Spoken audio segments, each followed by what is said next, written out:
کہ انسان خدا کے اس رابطے کو پہچانے. دعا یعنی امام کے سب سے بہترین دعا کیا ہے؟ علماء کیا کہتے ہیں، مہاراج کیا کہتے ہیں؟ وہ پہلی دعا کیا ہونی چاہیے؟ امام کے ظہور، امام کا ظہور ہو. اب یہ دعا کیا وجود سے ہو رہی ہے؟ اور جب آپ کسی چیز کے لیے دعا مانگ رہے ہیں تو آپ خود اور میں کیا تیار ہونے کی کوشش میں ہیں؟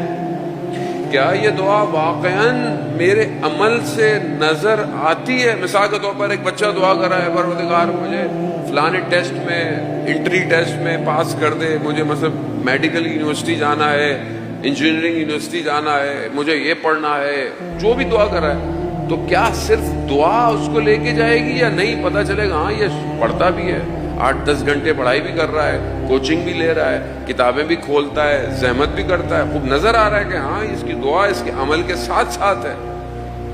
الاجل الاجل الاجل، مولا آ جائیے، مولا آ جائیے. مولا آئیں تو کہاں آئیں؟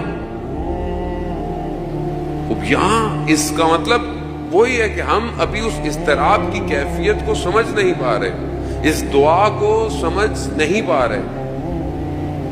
ایک طالب علم کا واقعہ، مجرے کا واقعہ، مشکلات تھی زندگی میں، پریشانی تھی. امام زمانہ کو خط لکھا. خط کیا لکھا؟ جو ضرورت تھی، یہ چاہیے یہ چاہیے، یہ امام کو وہ خط ختم ہو گیا، صفحہ ختم ہو گیا، چلا. ایسے میں دروازے میں کسی نے حجرے کے کھٹکھٹایا اور باہر ایک تھیلا رکھ دیا. عالم دین تھے، رکھ دیا.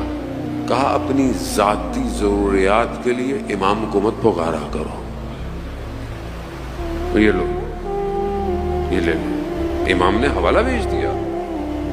مطلب تم ہے نہیں کہ امام سے توسل نہیں کرو نا، لیکن تڑپ ہے تو پھر امام کی وجہ سے ہونی چاہیے. اب کربلا میں جو لوگ آئے تھے خالص تھے، خالص. کوئی ڈگری لینے نہیں آیا تھا، کوئی تمغہ لینے نہیں آیا تھا، حتیٰ جنت بھی نہیں چاہیے تھی ان کو، نہیں چاہیے تھی. جنت تو دکھا دی تھی امام نے شب عاشورہ، جنت تو دکھا دی تھی، جنت مقام ہے، آپ لوگ جاؤ. کیوں نہیں گئے؟ اگر جنت چاہیے تھی تو چلے جاتے.